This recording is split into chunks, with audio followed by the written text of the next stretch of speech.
Sekretaris Daerah Kota Palembang Ratu Dewa beserta jajaran menerima kunjungan kerja Asisten 1 Pemkot Padang Edi Hasmi serta jajaran Jumat 11 Maret. Kunjungan berlangsung akrab dan kekeluargaan. Edi Hasmi menuturkan kunjungan pemerintah Kota Padang ke Palembang guna menjalin silaturahmi.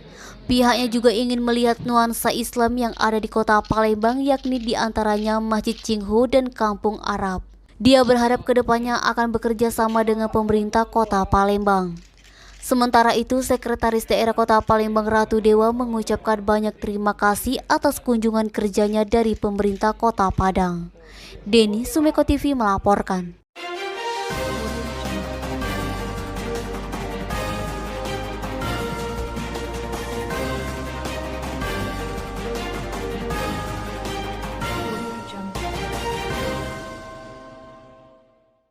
Belum sampai 1x24 jam, Emrido Rizky 24 tahun warga Jalan Pangeran Ratu, Kecamatan SU1, tersangka pelaku pembunuhan ditangkap gabungan unit Opsnal Pidana Umum bersama unit Anti Ranmor Satreskrim Polrestabes Palembang. Penangkapan tak jauh dari rumahnya Jumat 11 Maret sekitar pukul 7.00 waktu Indonesia Barat. Emrido Rizky 24 tahun nekat menghabisi Eko Saputra 31 tahun warga Lorong Garuda 2 Kelurahan 7 Ulu Kecamatan Seberang Ulu 1 Palembang dengan senjata tajam jenis pisau. Kejadian di Jalan HM Risudu Kelurahan 7 Ulu Kecamatan Seberang Ulu 1 Palembang, tepatnya di depan toko bangunan Mekarsari pada Kamis 10 Maret sekitar pukul 22.30 waktu Indonesia Barat. Kasat Reskrim Polrestabes Palembang Kompol Triwahyudi mengatakan, usai kejadian Emrido Rizky 24 tahun langsung kabur. Motifnya sendiri dari hasil pemeriksaan tersangka, korban dan tersangka duduk di TKP sambil minuman keras. Dalam kondisi mabuk terjadi saling pandang dan tersangka tersinggung. Lalu tersangka langsung mengambil pisau yang sudah dibawanya menusuk korban 2 kali. Akibat kejadian tersebut, korban mengalami pendarahan sehingga meninggal dunia di Rumah Sakit Muhammadiyah Palembang.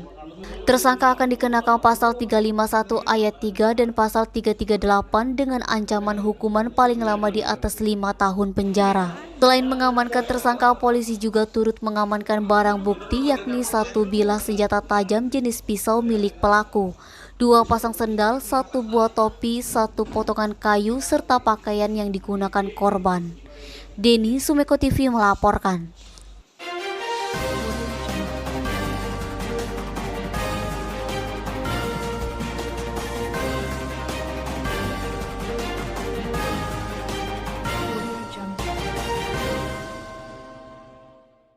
Perwakilan masyarakat yang menanamkan diri Gerakan Masyarakat Anti Korupsi Jumat 11 Maret geruduk Gedung Kanwil Kemenkum dan HAM Sumsel.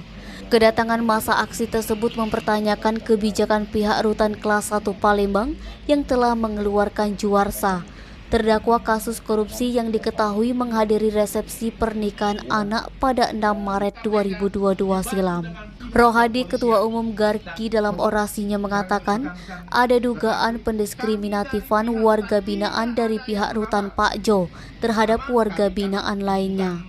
Apabila itu memang terjadi, Garki menuntut Kanwil Kemenkumham Sumsel untuk mengevaluasi kinerja Kepala Rutan Kelas 1 Palembang terkait adanya tahanan kasus korupsi mantan Wakil Bupati Muara Enim melenggang bebas keluar dari tahanan menghadiri resepsi pernikahan anaknya di Gedung Golden Sriwijaya 6 Maret 2022 lalu.